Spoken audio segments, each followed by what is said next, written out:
Hi friends, how are you. चलिए बात करेंगे आज एक और आईपीओ के बारे में, एक्सीकॉम टेलीसिस्टम्स आईपीओ के बारे में, जो कि फरवरी 27 से 29 के बीच में आएगा। और ये काफ़ी प्रॉमिसिंग आईपीओ है, क्योंकि ये दो सेक्टर्स पे डील करता है और दोनों के दोनों ही सेक्टर्स ही सनराइजिंग है और गवर्नमेंट भी उसको काफ़ी प्रमोट करती है। चलिए अब मैं आपको बताता हूँ फर्स्ट ऑफ ऑल ये कौन से दो सेक्टर्स में डील करता है। एक तो ये अनइंटरप्टेड पावर सप्लाई करता है जो नेटवर्क्स होते हैं। अनइंटरप्टेड पावर सप्लाई जो नेटवर्क्स, जो टेलीफोन, जो नेटवर्क्स होते हैं, जो टावर्स होते हैं, वहाँ पे ये अनइंटरप्टेड पावर सप्लाई करता है। मीन्स कि वहाँ पे अगर ग्रिड में प्रॉब्लम आती है तो ये वहाँ पे पावर सप्लाई कर रहा है। एक तो ये है, और एक है इसका ईवी चार्जिंग का बिजनेस। ईवी चार्जिंग का जो बिजनेस है, ये वो ईवी चार्जिंग जो इलेक्ट्रिक व्हीकल्स जो होते हैं उसके ये ईवी चार्जिंग प्रोवाइड करता है, चाहे वो कमर्शियल के हों चाहे वो पब्लिक के लिए हों। तो थोड़ा सा और डिटेल में आपको बताता हूँ। अनइंटरप्टेड पावर सप्लाई में ये क्या करता है कि ये जैसे कि आपके नेटवर्क्स लगे हैं, टावर्स लगे हुए हैं, वहाँ पर पहले डीसी चार्जर्स होते हैं, वहाँ पर डायरेक्ट करंट वाले चार्जर्स होते हैं। ये वो प्रोवाइड करता है ताकि 24/7 जो इलेक्ट्रिसिटी है वो मेंटेन हो। बट इन केस कि वहाँ पे ग्रिड में जो ग्रिड्स होते हैं इन नेटवर्क में, वहाँ पे अगर कोई इशू होता है तो वहाँ पर ये अपनी लिथियम बैटरीज भी प्रोवाइड करता है जो कि पावर को स्टोर करती हैं। और उस समय जब जब उस समय जब ग्रिड फेल होता है तो उस समय वो नेटवर्क्स जो मोबाइल के जो नेटवर्क्स होते हैं वहाँ पे वो पावर सप्लाई करती हैं। और सेकंड, इनका जो बिज़नेस, अगर ईवी चार्जिंग का जो बिज़नेस है, वो जो ईवी चार्जिंग प्रोवाइड करते हैं ये घर के लिए भी करेंगे और कमर्शियल के लिए भी करेंगे। और जो घर के लिए करेंगे वहाँ पे जैसे एसी इनके पास चार्जर्स हैं जो कि थोड़े स्मॉल होते हैं और लेस एक्सपेंसिव होते हैं लेकिन स्लो चार्जिंग करते हैं। और वहीं पे अगर इनके जो डीसी चार्जर्स होते हैं वो काफ़ी बड़े होते हैं, कॉस्टली होते हैं और वो फास्ट चार्जिंग करते हैं।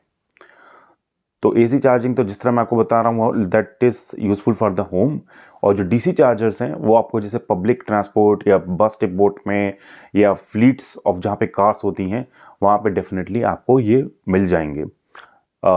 तो दैट इज़ व्हाट ये दोनों बिजनेस में हैं और ये दोनों ही बिजनेस काफ़ी अच्छी तरह से ग्रो कर रहे हैं।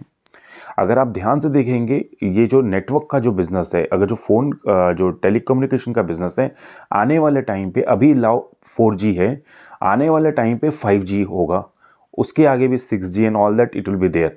तो उसके कारण जो डेटा है वो काफ़ी काफ़ी हेवीली होगा और उसके कारण हमें जो टावर्स हैं वो जगह जगह पे लगाने पड़ेंगे।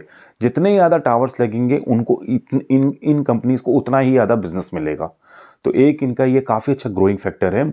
और ये जो टेलीकम्युनिकेशन बिजनेस है नेक्स्ट 5 ईयर्स में ये 10% कंपाउंडेड के साथ ग्रोथ करेगा। और जो इनका ईवी चार्जिंग बिजनेस है, जिसमें जिसमें कि ईवी चार्जिंग बिजनेस में ये 2019 से ये लोग आए थे, वो बिजनेस अभी 50 से 60% कंपाउंडेड पे ग्रो कर रहा है। और उसमें बेशक आप पैसेंजर व्हीकल्स को ले लीजिए या इलेक्ट्रिक व्हीकल को ले लीजिए, इसकी ग्रोथ रेट इतनी ज़्यादा है।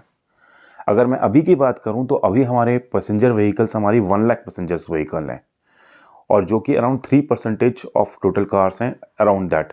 और ये बाय 2028 या बाय 2030 पे ये एक्सपेक्टेड हो रही हैं कि ये कम से कम इस समय अराउंड 30% तक भी हो सकती हैं बाय 2030। तो आप सोच लीजिए कि इनका जो ग्रोथ है आने वाले टाइम पे ये कितना फिनोमिनली, कितना स्ट्रांग होगा। और अगर नेटवर्क की बात करें तो इवन इनफैक्ट आजकल एक जिस तरह से हमारे यहाँ पे AIs आए हुए हैं, आर्टिफिशियल इंटेलिजेंसीज हैं, तो यहाँ पे डेटा सेंटर्स अब काफ़ी ज़्यादा डाले जा रहे हैं। और डेटा सेंटर्स अभी जितने डाल रहे हैं तो उस डेटा सेंटर में भी जो पावर है वो काफ़ी अनइंटरप्टेड पावर सप्लाई होगी। इस बिजनेस को भी ये कंपनी सपोर्ट करती है। और अगर हम डेटा सेंटर की बात करें तो डेटा सेंटर का बिजनेस इस समय 320 करोड़ की इसकी मार्केट है। आने वाले विद इन 5 ईयर्स में यही मार्केट अराउंड 7,000 करोड़ तक की जा सकती है और with in 10 years that will be 12,000 crore. तो आप देख लीजिए बहुत अच्छी तरह से इवन ये बिजनेस भी ग्रो करेगा। और government, since this government is providing lot of incentives for the components, तो रॉ मटेरियल के जो कंपोनेंट्स हैं, जो ये एक्सकॉम टेलीसिस्टम्स जो प्रोक्योर करता है बाहर से, चाइना से, तो वो जो भी प्रोक्योर करता है वो अराउंड 66% हैं। तो आने वाले टाइम पे सिंस गवर्नमेंट यहाँ पे पीएलआई स्कीम्स के थ्रू इंसेंटिव्स प्रोवाइड कर रही है, ये सारे के सारे जो कंपोनेंट्स जो बाहर से प्रोवाइड कर रहे हैं वो मोस्टली इंडिया में ही बनेंगे। तो उसके कारण जो कंपनी की डिपेंडेंसी है चाइना पे वो हट जाएगी, और कंपनी अगर यहाँ से प्रोक्योर करेगा इनके जो रॉ मटेरियल्स पे जो हमारे इस इंडियन सप्लायर से, तो यहाँ पे भी इसको जो काफ़ी एडवांटेज होगा, since they will not be depending on other countries for the import of the raw material. और एक बहुत ही इंपॉर्टेंट चीज़ ये भी है कि इनका जो R&D है, रिसर्च एंड डेवलपमेंट है, ये लोग खुद ही करते हैं। तो जैसे लिथियम बैटरी जब लेते हैं उसके बाद जो भी बैटरी के कंपोनेंट्स इनको जो फिक्स करने होते हैं उसकी टेक्नोलॉजी खुद ही डेवलप करते हैं। तो और ये R&D में काफ़ी ज़्यादा फोकस भी करते हैं, which is a very good thing. और साथ ही अपने प्रोडक्ट की सेफ्टी पे भी काफ़ी ज़्यादा इंपॉर्टेंस देते हैं। और ईवी का जो इनका बिजनेस है ये अभी 1200 करोड़ का है, रफली 1200 करोड़ का है। ये विद इन 5 ईयर्स ईवी का जो बिजनेस है वो 9000 करोड़ तक पहुंचेगा। और इसमें से इनका मार्केट शेयर राइट नाउ 60% है। तो आने वाले टाइम पे अगर हम 9000 करोड़ रुपीस अगर 5 ईयर्स के अंदर ये मार्केट पहुंचती है तो इनका ईवी से अराउंड 5400 करोड़ का रेवेन्यू हो सकता है, अगर सेम इसी लेवल पे सस्टेन करते हैं तो। और इनकी अगर कंपनी के मैन्युफैक्चरिंग प्लांट्स के बारे में करें तो इनके अराउंड 4 मैन्युफैक्चरिंग प्लांट्स होंगे। एक मैन्युफैक्चरिंग प्लांट ये इसी आईपीओ से निकालेंगे, और अभी इनके पास 3 हैं, और इनके अराउंड 1200 एम्प्लॉयज़ भी हैं। और इन्होंने अभी तक अराउंड 4.7 लाख लिथियम बैटरीज हैं जो नेटवर्क जो टावर्स होते हैं वहाँ पे फिक्स करी हुई हैं। और इनका अगर मैं रेवेन्यू अगर की बात करूं, अगर उसी रेवेन्यू को मैं डिवाइड करूं तो 30% इनका रेवेन्यू इस समय ईवी चार्जिंग बिजनेस से आ रहा है, और 70% का बिजनेस इनका टेली कम्युनिकेशन बिजनेस से आ रहा है। ये 30% जो रेवेन्यू है पहले यही 3 ईयर्स बैक ये 8% पे था, जो कि अब इतनी फास्ट इसकी ग्रोथ हो रही है कि ये 30% तक पहुंच चुका है। और आपको जिस तरह मैंने पहले भी बताया कि ईवी बिजनेस इन्होंने 2019 पे ही स्टार्ट किया था।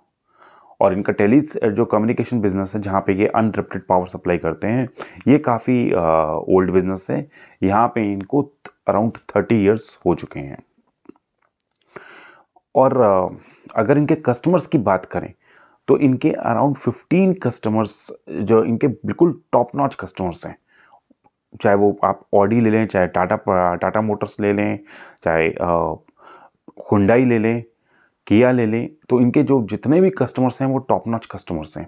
15 इनके टॉप नॉच कस्टमर्स हैं। और इनकी जो ईवी चार्जिंग की जो बैटरीज हैं वो काफ़ी स्ट्रॉन्ग्स हैं कि वो किसी भी इन्वायरमेंट को दे कैन टेक इट, कि वो किसी इन्वायरमेंट को विथस्टैंड कर लेती हैं, किसी सर्कमस्टांसेस में भी they will able to perform. और इन्होंने वही जो अपनी ईवी चार्जिंग की बैटरीज हैं, चाहे वो हाईवेज हैं, चाहे बस डिपोट हैं, इन्होंने अच्छी तरह से वहाँ पे इंस्टॉल करी हुई हैं। एंड इनफैक्ट उनको जो रेजिडेंशियल जो भी घर है वहाँ पे भी इन्होंने इंस्टॉल करी है। और ये मैं आपको ऑलरेडी बता चुका हूँ कि इनका जो मार्केट शेयर है ईवी में वो 60% का है। चलिए, ये सब मैंने जो आपको बताया है ये तो सारा का सारा था about the company and what the company does. अब हम चलते हैं थोड़ा आईपीओ की डिटेल्स के बारे में। ये आईपीओ 27 से 29 के बीच में आएगा, और इस आईपीओ की लिस्टिंग 5 मार्च पे होगी। इस आईपीओ का जो प्राइस बैंड रखा गया है वो रखा गया 135 से 142, और ये आईपीओ आप पर लॉट पे 100 शेयर्स पे 100 शेयर्स इसमें आपको मिलेंगे। तो टोटल लॉट साइज आपका 14,200 होगा। तो आप अगर 14,200 में एक लॉट को खरीद सकते हैं। और इस आईपीओ से जो टोटल मनी आएगी वो मनी आएगी 329 करोड़ रुपीस। इसमें मैं थोड़ा सा और आपको बताना चाहता हूँ। जो टोटल मनी जो मैनेजमेंट ने कहा था कि आने के लिए स्टार्टिंग में, वो थी 500 करोड़ रुपीस। 500 करोड़ रुपीस में से 71 करोड़ रुपीस कंपनी ने बोला है कि हमें प्री आईपीओ प्लेसमेंट से मिल गए हैं। जो उन्होंने जनवरी में प्री आईपीओ किया था, तो 71 करोड़ रुपीस कंपनी को वहां से मिल गए हैं। बाकी कंपनी का बचा 429 करोड़। उस 429 करोड़ में से 100 करोड़ रुपीस है ऑफर फॉर सेल, मतलब प्रमोटर्स अपना शेयर्स सेल कर रहे हैं। तो 100 करोड़ रुपीस प्रमोटर के पास जाएंगे और 329 करोड़ रुपीस कंपनी के पास जाएंगे, जो कि कंपनी अपने जो भी पर्पसेस हैं उसके लिए यूज़ करेगी, अपने पर्पसेस के लिए जो डिफाइंड पर्पस है उसके लिए यूज़ करेगी। अब मैं एक एक करके आपको तीनों चीज़ों के बारे में बताना चाहता हूँ। जो प्री आईपीओ प्लेसमेंट में, उसमें बड़ी इंपॉर्टेंट एक बात मैंने जो देखी है कि ये इसमें 20 लाख शेयर्स रेयर एंटरप्राइज ने भी लिए हैं। रेयर एंटरप्राइजेस राकेश झुनझुनवाला की कंपनी है, उन्होंने भी लिए हैं 20 लाख शेयर्स, और वो उन्होंने जनवरी 2024 पे लिए हैं और वो 135 रुपीज़ की प्राइस पे लिए हैं। और जबकि हमारे पास ये इशू 142 का भी आया हुआ है। तो अगर आप देखेंगे, if somebody is going to like the company और उसे अलॉटमेंट मिलती है, तो जो प्राइस है वो काफ़ी नेग्लिजिबल है। तो that is a very good for the investor, क्योंकि अगर किसी बड़े इन्वेस्टर्स ने भी जो 71 crore rupees pre IPO placement हुई है वो 135 रुपीज़ पे हुई है और हमें भी वो शेयर 142 पे मिल रहा है, that is a good thing. और उसके बाद ऑफर फॉर सेल पे मैंने आपको ऑलरेडी बता दिया कि 100 करोड़ रुपीस जो शेयर जो सेल हो रहे हैं वो प्रमोटर अपने शेयर सेल कर रहे हैं और 100 करोड़ रुपीस उनके पास जाएंगे। अब आते हैं 329 करोड़ रुपीस जो कि कंपनी के पास जाएंगे और कंपनी उसको यूटिलाइज कैसे करेगी। Company around 145 to 150 crore rupees उसको यूटिलाइज करेगी। तेलंगाना में ये अपनी फैक्ट्री खोल रहे हैं और उसके लिए 150 करोड़ रुपीस ये यूटिलाइज करेंगे। 50 करोड़ कंपनी अपना जो डेट है उसको पेमेंट उस डेट को देगी, उसके लिए वो कंपनी यूटिलाइज करेगी। 40 करोड़ रुपीस कंपनी अपना R&D रिसर्च एंड डेवलपमेंट के लिए भी यूटिलाइज करेगी और बाकी का पैसा इसमें general corporate and working capital के लिए कंपनी इसमें यूज़ करेगी। तो इस तरह से इनके पास जो फंड्स जो भी आएगा आईपीओ से, this is the way they are going to use it. और अगर कंपनी के फाइनेंशियल्स की बात करें तो फाइनेंशियल 21 में कंपनी का जो सेल्स थी वो 524 करोड़ रुपीज़ की थी और फाइनेंशियल 23 पे यही सेल्स अराउंड 730 करोड़ तक की पहुंच गई है। और कंपनी का अगर प्रॉफिट की बात करें फाइनेंशियल 21 में ये अराउंड 3.5 करोड़ था, जो कि अराउंड 6.5 करोड़ तक फाइनेंशियल 23 में हो गया है। हाउएवर इंटरेस्टिंग पॉइंट मैं आपको बताता हूँ, अप्रैल 23 से अगर सितंबर 23 की इनकी सेल्स की बात करें तो वो सेल्स 467 करोड़ हुई है और इनका रेवेन्यू जो प्रॉफिट है वो 28 करोड़ रुपीस हो चुका है। तो इनकी जो अप्रैल 23 से जो सितंबर 23 की जो सेल्स है 6 मंथ्स की वो 467 तक हुई थी और जो प्रॉफिट है वो 28 करोड़ रुपीस का हुआ है। तो आप यहाँ पे देखेंगे कि इनका प्रॉफिट बहुत ही अच्छी तरह से 4 टाइम्स इनका प्रॉफिट बढ़ा है और उसी कारण जो वैल्यूएशंस हैं वो काफ़ी अट्रैक्टिव हो गई हैं। इनकी अगर फाइनेंशियल 23 की पूरी फाइनेंशियल 23 को देखेंगे तब अगर इनका अर्निंग पर शेयर देखेंगे तो वो पर शेयर के हिसाब से सिर्फ 65 पैसा आता है। यही लास्ट 6 मंथ्स का देखेंगे जिसमें इनको 27 करोड़ का प्रॉफिट हुआ है तो इनका अर्निंग पर शेयर आ रहा है 4.55, मतलब 4 रुपीज़ 55 पैसा is their earning per share. और इसके कारण अगर इनकी पी देखें, प्राइस अर्निंग देखें, अगर मैं 142 की भी ले लूँ तो 142 से भी जो फाइनेंशियल 23 की देखूँ तो ये आती है अराउंड 217 के करीब पी, जबकि लास्ट 6 मंथ्स के हिसाब से देखूँ तो ये मेरे को प्राइस अर्निंग मेरे को मिलती है अराउंड 31 के करीब।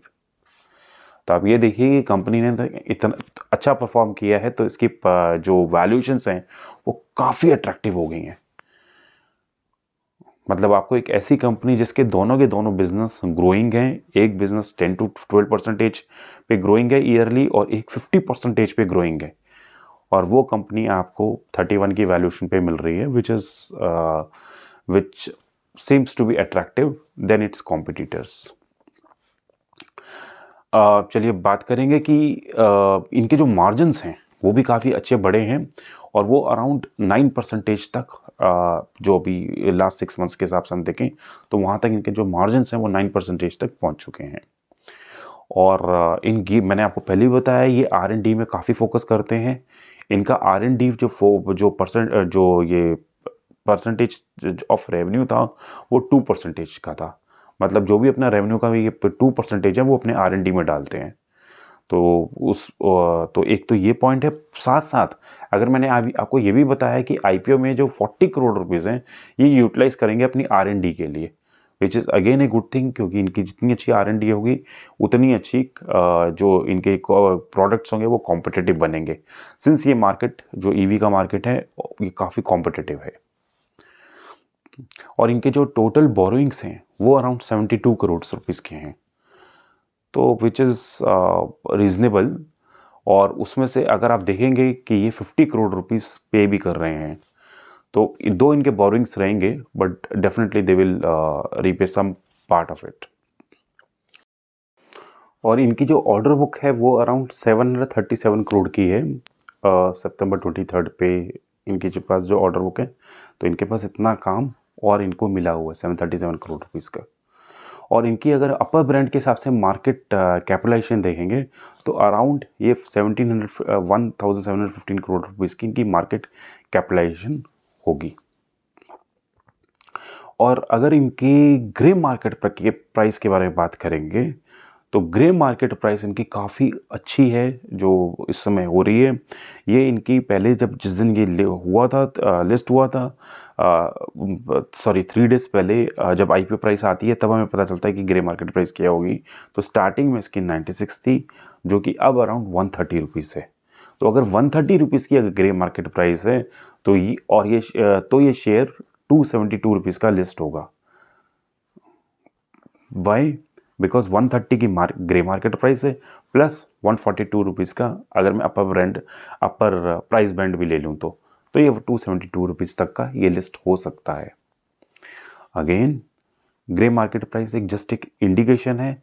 आपको कभी भी इन्वेस्ट करना है तो सब कुछ उसका DRHP, RHP सब everything you have to study properly and then only you have to invest, and this video is only for the information purpose.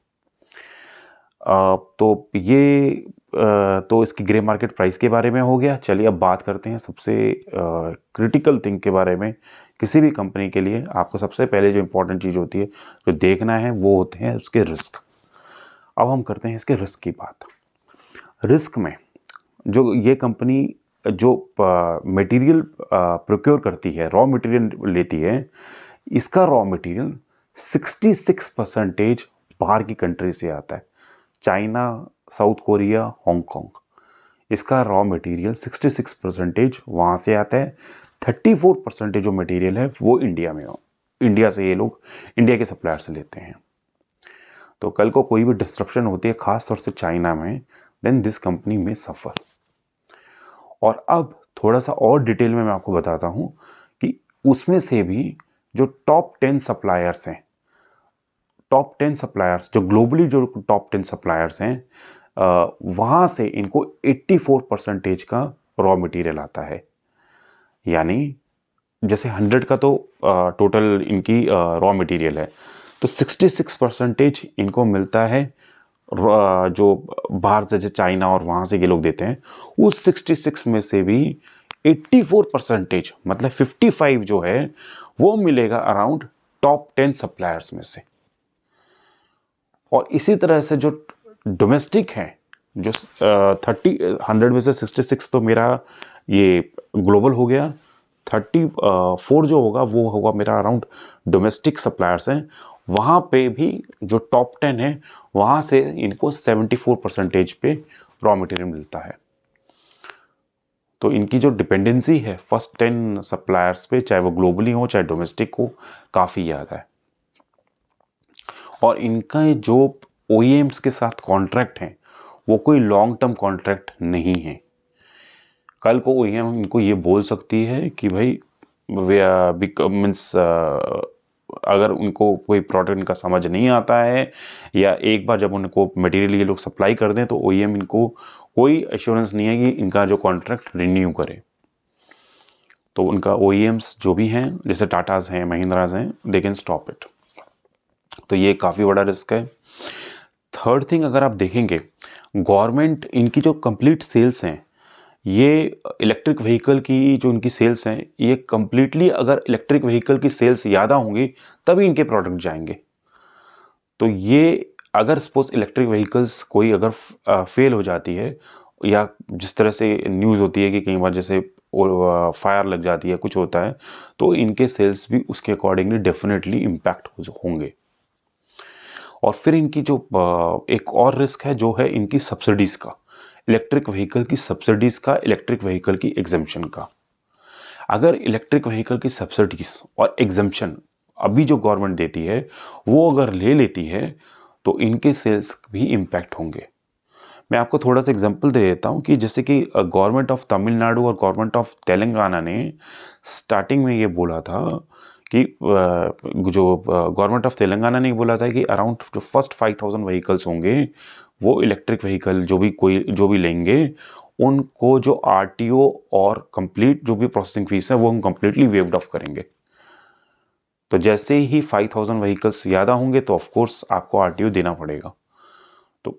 तो इस तरह से अगर फर्स्ट 5000 पे व्हीकल्स पे अगर टैक्स नहीं है तो ऑफकोर्स ये लोग बेनिफिट करेंगे क्योंकि वो लोग लेंगे। लेकिन जब ये एक बार बेनिफिट ख़त्म हो गया है तो अब वही व्हीकल्स पेट्रोल डीजल के हिसाब से बिल्कुल उसके अकॉर्डिंगली मिल रहे हैं। तो देन एक कंज्यूमर इलेक्ट्रिक भी ले सकता है और एक पेट्रोल व्हीकल भी ले सकता है क्योंकि कॉस्ट वाइज उसको दोनों एक पड़ेंगे। So it depends on him, it depends on his requirement. तो ये एक जस्ट मैंने एक एग्जांपल देना चाहता था कि अगर गवर्नमेंट ऐसी कोई स्कीम लाती है जो जो जैसे गवर्नमेंट ऑफ तमिलनाडु और तेलंगाना लेकर आए थे और जो अब ख़त्म हो गई है, तो फिर उसके बाद ये स्कीम्स भी इनको इम्पैक्ट कर सकती है। उसके बाद ये जो भी R&D में प्रोड्यूस करते हैं, जो टेक्नोलॉजी जो डालते हैं, कल को ऐसा हो सकता है कि जो इनकी टेक्नोलॉजीज़ हैं वो जो गवर्नमेंट के स्टैंडर्ड्स हैं उसके अकॉर्डिंग ना हो और वो गवर्नमेंट इसको रिजेक्ट कर सकती है। अब मैं आपको बताता हूँ जो इलेक्ट्रिक व्हीकल जो चार्जिंग सिस्टम होता है, गवर्नमेंट ने उसके रेगुलेशंस और स्टैंडर्ड्स बनाए हुए हैं कंप्लीटली कि ये आपके स्टैंडर्ड्स हैं, ये आपके रेगुलेशंस हैं और गवर्नमेंट इसको वेरी भी कर सकती है, चेंज भी कर सकती है टाइम टू टाइम। अगर ये इनकी टेक्नोलॉजी, अगर सपोज कर लीजिए इन्होंने बनाया है और ये उस पर इनकी टेक्नोलॉजी इसके हिसाब से नहीं होती है तो गवर्नमेंट इसको रूल्ड आउट कर देगी और इनको लॉस हो सकता है, लॉस ऑफ रेवेन्यू भी हो सकता है। सेम थिंग इनकी जो टेक्नोलॉजी और ये सब है ये एक OEM भी रिजेक्ट कर सकते हैं, तो इनको ये भी एक लॉस हो सकता है। और इनको जो टेलीकम्युनिकेशन जो इनका जो बिज़नेस है उसमें इनको अराउंड जो टॉप 5 कस्टमर्स हैं वहाँ से अराउंड 57% रेवेन्यू मिलता है। तो ये लोग काफ़ी डिपेंड हैं। अगर कोई भी टॉप 5 कस्टमर्स में से कोई अगर इनकी सर्विसेज नहीं लेता है तो इनको काफ़ी अच्छी तरह से एक रेवेन्यू लॉस हो सकता है। और अगर हम इनके लिटिगेशंस की बात करें तो इनके ऊपर 7 केसेस हैं लिटिगेशंस की और उसकी अराउंड वैल्यू 20 करोड़ रुपीज़ है। और कंटिजेंट लायबिलिटी 60 करोड़ रुपीज़ इन्होंने दिखाई हुई है। 60 करोड़ के हिसाब से जब चाहे वो बैंक गारंटी है या कुछ इनके मार्जिन मनीज हैं, वो 60 करोड़ की इनकी बैंक कंटिजेंट लायबिलिटी है।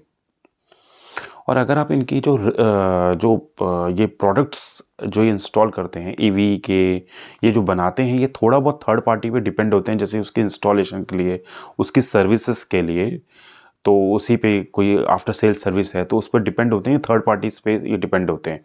कल को अगर थर्ड पार्टी वो अगर ज़्यादा डिमांड करे या इन केस इनको सर्विस नहीं देते हैं तो इनके जो सेल्स है वो भी इम्पैक्ट हो सकती है। और दूसरा इनके एक और रिस्क जो ये भी दिखाई देता है कि इनके जो रिसीवल्स हैं वो रिसीवल्स जो इनको मिलते हैं वो उनकी जो ड्यूरेशन है वो पहले थी 234 डेज़ की, कि मतलब आपने सेल्स कर दिए हैं तो आपको 234 डेज़ में आपके जो भी डेटर्स हैं जिससे आपको सेल्स किया है, जिनको आपने सेल्स किया है वो आपको पैसा देते हैं। तो फाइनेंशियल 21 में ये थी। फाइनेंशियल 22 और 23 पे ये काफ़ी वेरी कर रही है और अब अराउंड 166 डेज़ के करीब इसकी रिसीवर्स की ड्यूरेशन है। सेम थिंग अगर आपको, जैसे मैं पहले ही बता चुका हूँ, कहीं जो प्रॉफिट्स हैं वो भी काफ़ी वेरी कर रहे हैं, वो भी काफ़ी ज़्यादा चेंजेस हुए हैं। तो this is what like all that we have to keep in mind, and that's it about this Hexacom. But this is a very promising IPO, क्योंकि दोनों के दोनों सेक्टर्स इनके पास सनराइजिंग सेक्टर्स हैं। तो मतलब you should take a call as per that, and please subscribe, please like, please provide your comments, valuable comments on my channel. Thank you, and I'll come out again within a day or two with a very nice IPO, and that will be of SME IPO. Thank you.